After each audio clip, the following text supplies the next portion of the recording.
काजल का फ़ोन आया है बिंदी के पास और कहा है कि प्लीज़ मामा से एक बार मेरी बात करा दे। बिंदी सीरियल के आने वाले एपिसोड में आप सबको देखने को मिलने वाला है कि अविराज को पकड़ लेता है सौरभ और उससे पूछता है कि तुम हमें देखकर बार बार भाग क्यों जाते हो, क्या छुपा क्या रहे हो हमसे? तुमने हमसे झूठ क्यों बोला था कि काजल मर गई है, काजल जिंदा नहीं है? तुम्हारा मतलब क्या है हमसे ये सब झूठ बोलने का? मतलब कि तुम उसको ब्याह कर ज़बरदस्ती करके अपने घर लेकर चले गए और उसके बाद ये सोचते हो कि हमारा रिश्ता नाता उससे सारा टूट गया है, वो मरे या जिए, कहाँ है कहाँ नहीं है, इस बात का पता हमें जानना ज़रूरी नहीं है। तुम्हारी हिम्मत कैसे हुई हमसे ये सब छुपाने की? और यहीं पर दोनों के बीच थोड़ी सी खींचातानी भी होती है और फिर सौरभ को दो चार घूंसे उसे मारकर वो भाग जाता है अविराज।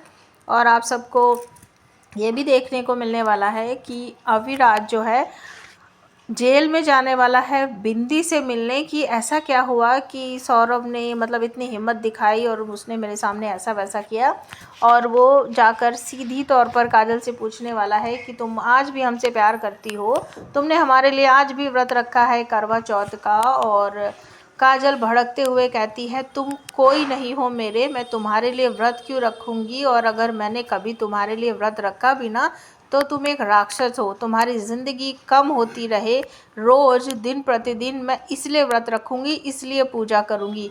मेरे दिल में तुम्हारे लिए कुछ नहीं है, तुम्हारी वजह से मेरी ज़िंदगी बर्बाद हो गई, मेरा परिवार बर्बाद हो गया और तुमने मेरी बात सुनने की बजाय उन लोगों की सुनी जो एक नंबर के झूठे धोखेबाज है।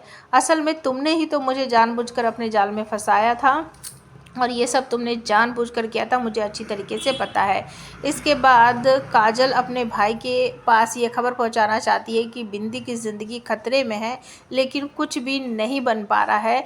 तो अचानक से उसके पास फ़ोन आता है, फ़ोन करती है तो बिंदी उठाती है। बिंदी से उसकी दो चार बात होती है और उसके बाद बिंदी गुड़िया तू ठीक है ना, तेरा एडमिशन हो गया ना, तू हमसे मिलने आई थी, हमसे मिली क्यों नहीं?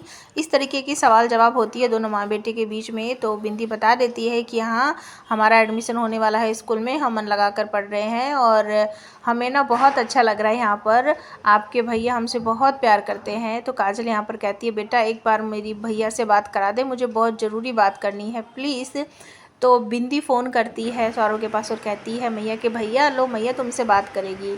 तो अचानक से इमोशन जाग जाते हैं सौरभ के और वो सोचता है कि मैं किस मुंह से बात करूं काजल से। काजल ने मेरे हाथ पर, मेरी कलाई पर राखी बांधते हुए मुझसे वादा लिया था कि ज़िंदगी भर मेरी रक्षा करना, मुझे मुसीबतों से बचाना, लेकिन जब वो मुसीबत में फंसी हुई थी तो मैंने उसका साथ छोड़ दिया था।